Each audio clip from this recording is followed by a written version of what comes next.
देख लेते हैं कि क्या पढ़ा था हम लोगों ने पिछले दिनों। तो पिछले दिनों हम लोगों ने सब विकास क्या है ना। दूसरा पॉइंट हम लोगों ने देखा था विकास क्या वादा करता है, और तीसरा पॉइंट देखा था विकास के महत्वपूर्ण पक्ष कौन से हैं, पक्ष या पहलू भी बोल सकते हैं आप। आय और लक्ष्य ये हम लोगों ने पढ़ा था, और उसके बाद पढ़ा था विकास के लिए लोगों के मिले जुले लक्ष्य, और आखिर में मैंने देखा था राष्ट्रीय विकास। आज हम लोग इसका दूसरा भाग पढ़ेंगे। तो आज हम लोग को पढ़ना है, पहला पॉइंट हम लोग देखेंगे कि विभिन्न देशों या राज्यों की तुलना कैसे की जाए, है ना। विभिन्न देशों या राज्यों की तुलना कैसे की जाए। उसके बाद हम लोग देखेंगे आय और अन्य मानदंड, है ना, आय और अन्य मानदंड। तो सबसे पहले हम लोग देखते हैं बच्चों, फर्स्ट हेडिंग जो हमारा है विभिन्न देशों या राज्यों की तुलना कैसे की जाए। तो बच्चों सामान्यतः अगर हम लोग देखें तो हम व्यक्तियों की, है ना, एक या दो महत्वपूर्ण विशिष्टताएं लेकर ही क्या करते हैं, तुलना करते हैं, है ना। जब हमको किसी एक या दो व्यक्तियों की तुलना करनी होती है तो हम उनके एक या दो जो खास उनकी विशेषताएं होती हैं उनको लेकर ही तुलना करते हैं। आप अपने कक्षा के विद्यार्थियों का अच्छा उदाहरण ले सकते हैं, उससे अच्छे से समझ सकते हैं। तो जो कक्षा के विद्यार्थियों का अगर हम उदाहरण लें तो आप अपनी कक्षा में देख सकते हैं कि सभी बच्चे या विद्यार्थियों की ऊंचाई, है ना, उनका स्वास्थ्य, प्रतिभा और रुचि, इन सब में क्या होता है बच्चों, सभी विद्यार्थियों में अंतर होता है ना। अब जैसे उदाहरण के लिए अगर आपकी कक्षा में या कक्षा में जो सबसे स्वस्थ विद्यार्थी है ना, वो सबसे पढ़ाकू या पढ़ाकू का मतलब पढ़ने वाला विद्यार्थी ना हो, है ना। तो ज़रूरी नहीं है कि जो क्लास में सबसे स्वस्थ विद्यार्थी है वो पढ़ाकू हो या पढ़ने वाला विद्यार्थी हो, ठीक। या फिर जो आपकी क्लास में या कक्षा में बुद्धिमान विद्यार्थी हो, बहुत तेज़ है पढ़ने में, है ना, उसकी बुद्धि बहुत तेज़ है, लेकिन हो सकता है कि वो सबसे मित्रता का व्यवहार ना रखता हो। तो इतनी सारी क्या है भिन्नताएं या अंतर जो है वो एक ही क्लास में विद्यार्थियों में क्या है पाई जा। या मान लीजिए कोई बहुत अच्छा विद्यार्थी है जो खिलाड़ी है, यानी खेलने में बहुत तेज़ है, लेकिन हो सकता है वो पढ़ने में उतना तेज़ नहीं है। मान लीजिए किसी की ड्राइंग बहुत अच्छी है ना, ड्राइंग अच्छा बनाता है लेकिन वो विद्यार्थी पढ़ने में अच्छा ना हो। या कोई बहुत अच्छा गाना गाता हो, संगीत में मास्टर हो, लेकिन उसे बाकी विषयों में रुचि ना हो। तो हर विद्यार्थी में क्या पाई जाते हैं बच्चों, अंतर पाता है। कोई ऊंचाई भी देखें तो सबकी ऊंचाई एक जैसी नहीं है, सब में प्रतिभा एक जैसी नहीं, सबकी रुचि एक से नहीं। तो हमने अपनी क्लास में या कक्षा में देखा कि विद्यार्थियों में इतनी सारे क्या पाए जाते हैं, अंतर पाए जाते हैं। सब विद्यार्थी एक जैसे नहीं होते, समान नहीं होते, है ना। इसी प्रकार बच्चों विकास पर भी लागू, यानी यही बात जो अभी हम लोगों ने विद्यार्थियों पे देखी है वही बात किस पर लागू होती है, विकास पर भी। जो हमारा टॉपिक है ना, विकास पर भी यही बात लागू होती है, ठीक है। कौन सी बात, तो अगर हम लोग देश की तुलना करने के लिए उनकी आय सबसे महत्वपूर्ण समझी जाती है। जैसे विद्यार्थियों की तुलना करना तो उनकी ऊंचाई, उनका स्वास्थ्य, उनकी जो रुचि है, उनकी प्रतिभा, है ना। उसी तरह अगर हमको देश की तुलना करनी है, दो देश की तुलना करने के लिए आय जो है वो सबसे महत्वपूर्ण समझा जाता है ना। जिन देशों की आय अधिक होती है उन्हें कम आय वाले देशों से क्या समझते हैं बच्चों, विकसित देश समझते हैं ना। मतलब वो देश जिनकी आय ज़्यादा है उन देशों को कम आय वाले से क्या किया जाता है, विकसित समझा जाता है, ठीक है। इसी तरह बच्चों अधिक आय का मतलब क्या होता है, अधिक आय का मतलब होता है या अर्थ होता है मानवीय आवश्यकताओं की सभी वस्तुओं का अधिक होना, यानी अधिक आय का मतलब क्या है? मानवीय आवश्यकताओं की सभी वस्तुओं का अधिक होना। यानी अगर पैसा है, आय ज़्यादा है, इनकम ज़्यादा है, तो उसके पास सभी कुछ होगा बच्चों, सभी वस्तुएं होंगी जो उसकी ज़रूरत की हैं, जो उसको चाहिए, है ना। तो उसके पास सभी वस्तुएं होंगी, है ना, सभी वस्तुओं का उसके पास की होगी, अधिक होंगी, अधिक मात्रा में होंगी, क्योंकि इसके पास आय है, उसके पास इनकम है। ठीक है। एक देश की आय क्या है ना? प्रश्न है, अब एक देश की आय क्या है? तो किसी देश की आय उस देश के सभी निवासियों की आय है। इससे हमें देश की कुल आय क्या होती है ज्ञात होती है। यानी प्रश्न क्या था? एक देश की आय क्या है? तो एक देश की आय क्या है? उस देश के जो सभी निवासी हैं, है ना, उन निवासियों की आय ही क्या है? उस देश की क्या है बच्चों? कुल आय है। ठीक है। तो आय जो है, अगर हमें देशों की तुलना करना है कि कौन विकसित है, कौन विकासशील है, कौन अमीर है, कौन गरीब है, तो इसका सबसे महत्वपूर्ण साधन क्या है बच्चों? आय है। तो आय के आधार पर ही देशों की क्या की जाती है? तुलना की जाती है। जैसा अभी हम लोगों ने देखा, जिन देशों की आय इनकम ज़्यादा है तो उनको कम आय वालों से क्या किया जाता है? अब अमेरिका है, यूरोप के सारे कंट्री हैं, है ना, अफ्रीकी देशों से या जो एशियाई देशों से क्या हैं? विकसित समझे जाते। क्यों समझे जाते हैं? क्योंकि वहाँ आय क्या है बच्चों? इनकम लोगों की क्या है? ज़्यादा है। अब चलते हैं आगे बच्चों। तो देश की आय क्या है? तो देश की आय उस देश के सभी निवासियों की आय होती है, जिसको हम देश की आय कहते हैं। एक देश दूसरे देश से बेहतर है ना, इसलिए हम औसत आय की क्या करते हैं? तुलना करते हैं। औसत आय को बच्चों प्रति व्यक्ति आय भी बोला जाता है। औसत आय को प्रति व्यक्ति आय कहा जाता है। चाहे औसत आय बोलिए, चाहे प्रति व्यक्ति आय बोलिए। तो औसत आय या प्रति व्यक्ति आय कैसे मालूम की जाती है? तो इसको निकालने का जो तरीका है वो ये है बच्चों कि देश की जो कुल आय है ना, देश की कुल आय को कुल जनसंख्या से क्या कर देते हैं? जब भाग दे देते हैं तो जो आय प्राप्त होती है वही कहलाती है उस देश की औसत आय या प्रति व्यक्ति आय।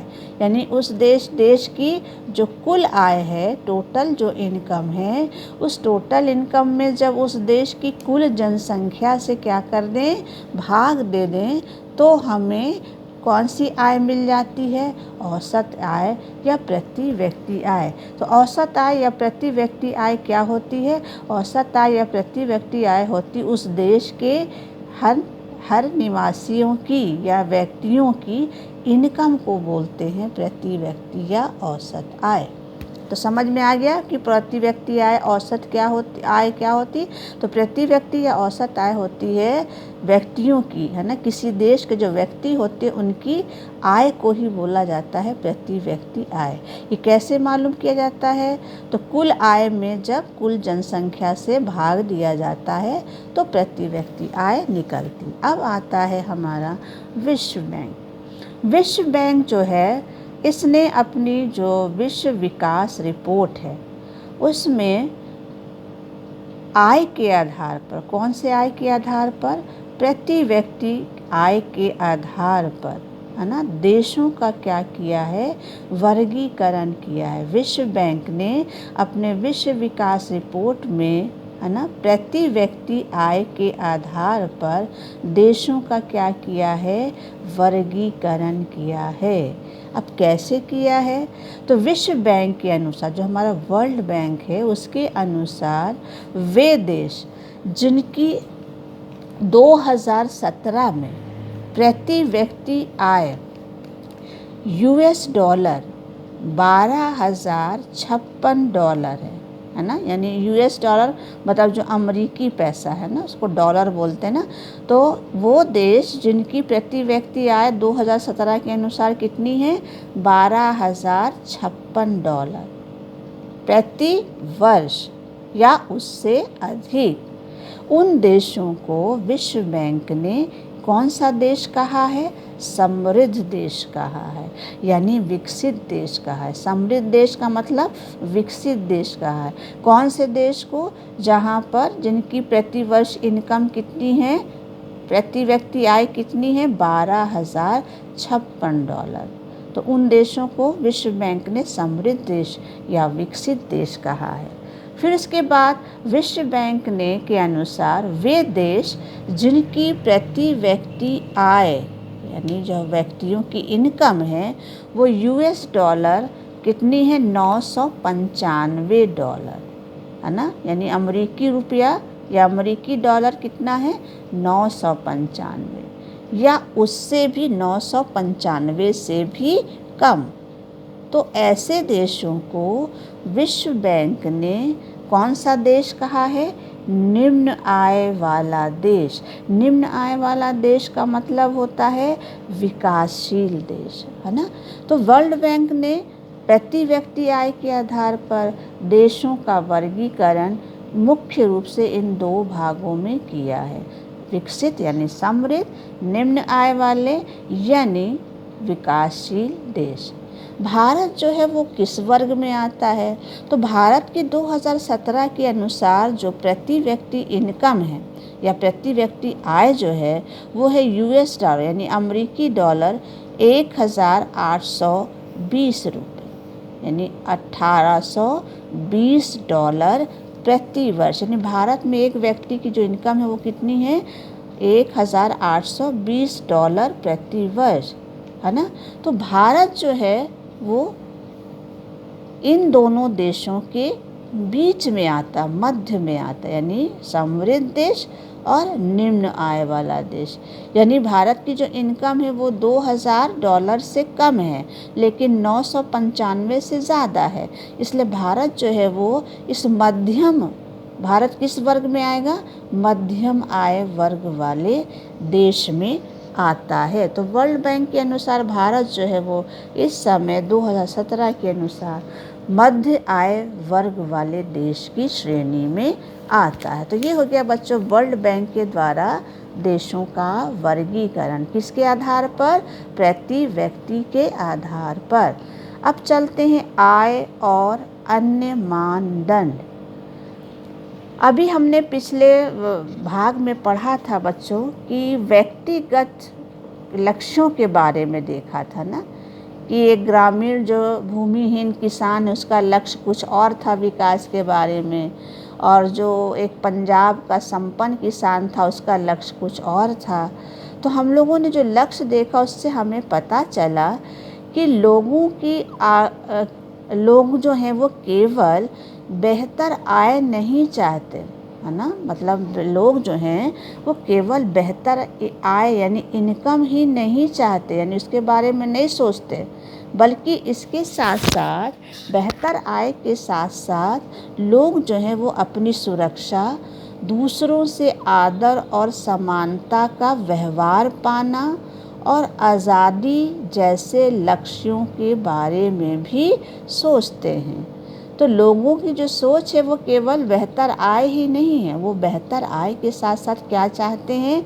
अपनी सुरक्षा चाहते हैं, दूसरों से आदर चाहते हैं, समानता का व्यवहार पाना चाहते हैं और आज़ादी चाहते हैं।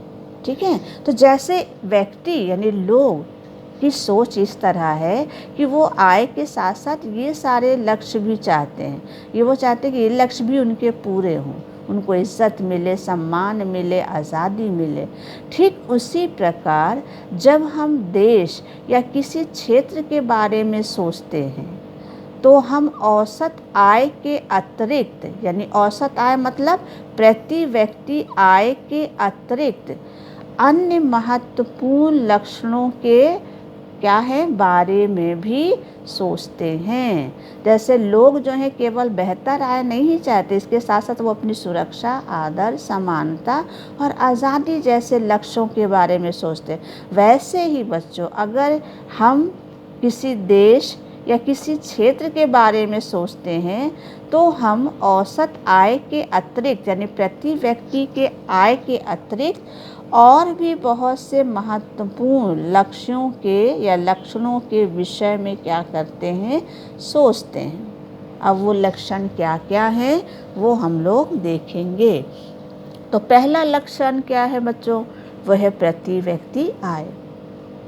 तो प्रति व्यक्ति आय जो है वो हमने भी बताया कि प्रति व्यक्ति आय जो होती है किसी देश में व्यक्तियों या वहाँ के निवासियों की क्या होती है, इनकम होती है, उसको हम प्रति व्यक्ति आय कहते हैं।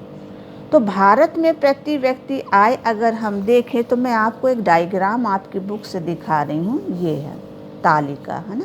इसमें देखिए बच्चों 3 अपने भारत के राज्य दिए हैं, हरियाणा, केरल, बिहार। ये आपका आंकड़ा है 2015 और 16 के लिए। यहाँ दिया प्रति व्यक्ति आय रुपयों में, है ना। ये 3 राज्य। अब हरियाणा को लीजिए तो हरियाणा में जो आय है लोगों की वो है 1,62,034 रुपये। केरल में है 1,40,190 रुपये। बिहार में है 31,454 रुपये। तो अगर इस आंकड़े को हम देखें तो हरियाणा में सबसे ज़्यादा क्या है बच्चों, प्रति व्यक्ति आय है ना। सबसे ज़्यादा जो है वो सबसे अधिक प्रति व्यक्ति आय कहाँ है, हरियाणा में है। का कितनी है यहाँ 1,62,034। और बिहार में क्या है बच्चों, सबसे कम है, यानी बिहार में सबसे कम प्रति व्यक्ति आय है, लोगों की इनकम सबसे कम है। यहाँ मात्र कितना है बच्चों, 31,454 रुपये। तो इस तरह से अगर हम देखें विकास के पैमाने पर, अगर हम देखें विकास को मापने के लिए अगर हम देखें प्रति व्यक्ति आय का प्रयोग करें तो देख सकते ना बच्चों कि हरियाणा जो है वो बिहार से क्या है, विकसित राज्य है ना। क्योंकि यहाँ लोगों की जो इनकम है, प्रति व्यक्ति इनकम, वो बिहार से क्या है बच्चों, ज़्यादा है। तो विकास को मापने के लिए अगर हम प्रति व्यक्ति का प्रयोग कर रहे हैं तो इस आधार पर हरियाणा जो है वो बिहार से क्या है, विकसित राज्य जो है वो माना जाएगा, क्योंकि यहाँ प्रति व्यक्ति आय क्या है बच्चों, अधिक है। तो भारत में प्रति व्यक्ति आय किस राज्य में ज़्यादा है, तो वो है सबसे ज़्यादा राज्य आपके तालिका के अनुसार वो है हरियाणा। और सबसे कम कहाँ पर है, बिहार में। इसका मतलब कि बिहार जो है वो पीछे है और हरियाणा क्या है, आगे है, यानी विकसित है।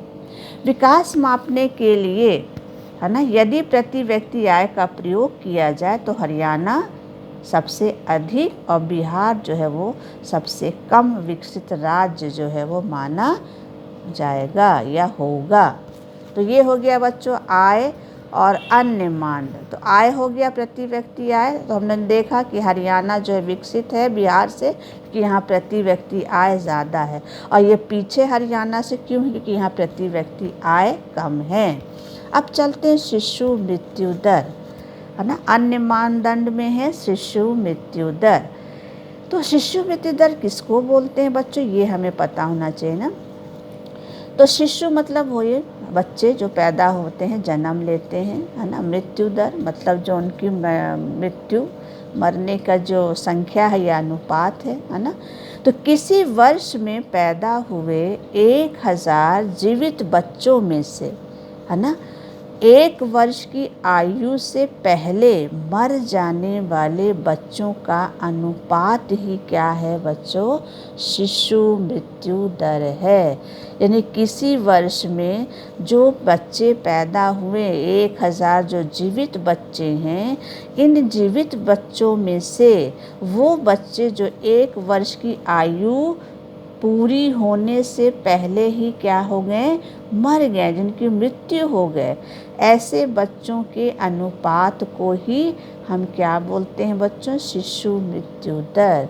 और भारत में सबसे ज़्यादा शिशु मृत्यु दर कहाँ है बच्चों, तो भारत में सबसे ज़्यादा सबसे कम मृत्यु दर कहाँ है, तो इस तालिका में आप देख सकते हो, आपकी बुक में ही है। तो ये 3 राज्य हैं, हरियाणा, केरल, बिहार। तो सबसे कम मृत्यु दर जो है वो आपका केरल में है ना। केरल में सबसे मृत्यु दर जो है वो शिशु मृत्यु दर कम है। और क्यों है केरल में सबसे कम शिशु मृत्यु दर? क्योंकि केरल जो है वो एक ऐसा राज्य है बच्चों, केरल एक ऐसा राज्य है जहाँ स्वास्थ्य और शिक्षा की मौलिक सुविधाएं जो हैं वो पर्याप्त मात्रा में उपलब्ध हैं। इसीलिए यहाँ पर केरल में जो शिशु मृत्यु दर है भारत में वो सबसे कम है। अब आता है अन्य मानदंड में, आय के अतिरिक्त अन्य मानदंड में है साक्षरता दर। साक्षरता दर किसको बोलते हैं? साक्षरता का मतलब वो होता है बच्चों वो व्यक्ति जो लिखना पढ़ना जानता हो। तो भारत में साक्षर उसको कहते हैं, उस व्यक्ति को कहते हैं 7 वर्ष और उससे अधिक आयु के लोग को साक्षर जनसंख्या कहा जाता है, जो लिखना पढ़ना जानते हैं और थोड़ा बहुत हल्का फुल्का जो हिसाब किताब है ना, यानी हिसाब किताब जान रहे हो ना, रोज़ के जीवन में जो हिसाब किताब की ज़रूरत पड़ती है वो हिसाब किताब, साधारण गुणा भाग करना जानते हो, जोड़ घटाना करना चाहते हो, तो ऐसे लोगों को भारत में साक्षर कहा जाता है। तो इन्हीं के अनुपात को हम क्या बोलते हैं बच्चों? साक्षरता दर। 7 वर्ष और उससे अधिक आयु के लोगों को साक्षर जनसंख्या का क्या कहते हैं? अनुपात कहते हैं या साक्षरता दर कहते हैं, जिनको लिखना पढ़ना आता है और जो साधारण है ना गणित यानी घटाना जोड़ना जो है वो जानते हैं। साक्षरता दर में भी अगर हम देखें तो केरल सबसे आगे, सबसे ज़्यादा साक्षरता दर केरल में ही पाई जाती है। आप इसी तालिका में देख सकते हो केरल में 94% लोग जो हैं वो साक्षर हैं। तो इस साक्षरता ज़्यादा है, इसीलिए केरल में शिशु मृत्यु दर भी क्या है? कम है। तो केरल में साक्षरता ज़्यादा होने के कारण शिशु मृत्यु दर भी कम है। साथ ही यहाँ स्वास्थ्य की भी क्या है बच्चों? मौलिक सुविधाएं पर्याप्त मात्रा में उपलब्ध हैं। अब चलते हैं, आता है हमारा अन्य मानदंड। अन्य मानदंड में आता है सार्वजनिक सुविधाएं। अब ये सार्वजनिक सुविधाएं क्या होती हैं? वे सुविधाएं जो किसी देश की सरकार द्वारा अपने नागरिकों को सस्ते में या कम दामों पर उपलब्ध कराती, यानी वे सुविधाएं जो किसी देश की सरकार अपने नागरिकों को क्या करती है? सस्ते में या कम दामों पर क्या करती? उपलब्ध कराती है। जैसे स्वास्थ्य केंद्र, स्कूल, कॉलेज और सार्वजनिक वितरण प्रणाली आदि। इन्हीं को हम क्या बोलते हैं? इन्हीं सुविधाओं को हम क्या बोलते हैं? सार्वजनिक सुविधाएं। सार्वजनिक इसलिए बोलते हैं क्योंकि ये सुविधाएं किसके द्वारा दी गई हैं अपने नागरिकों को? सरकार के द्वारा। तो इसीलिए इसको बोला गया है सार्वजनिक सुविधाएं। ठीक है। तो जिन राज्यों में सार्वजनिक वितरण प्रणाली की सुविधा है और वो सार्वजनिक वितरण प्रणाली उस राज्य में ठीक प्रकार से काम करती है, तो ऐसे राज्यों में या उन राज्यों में लोगों के स्वास्थ्य और पोषण स्तर क्या होता है? बेहतर होता है।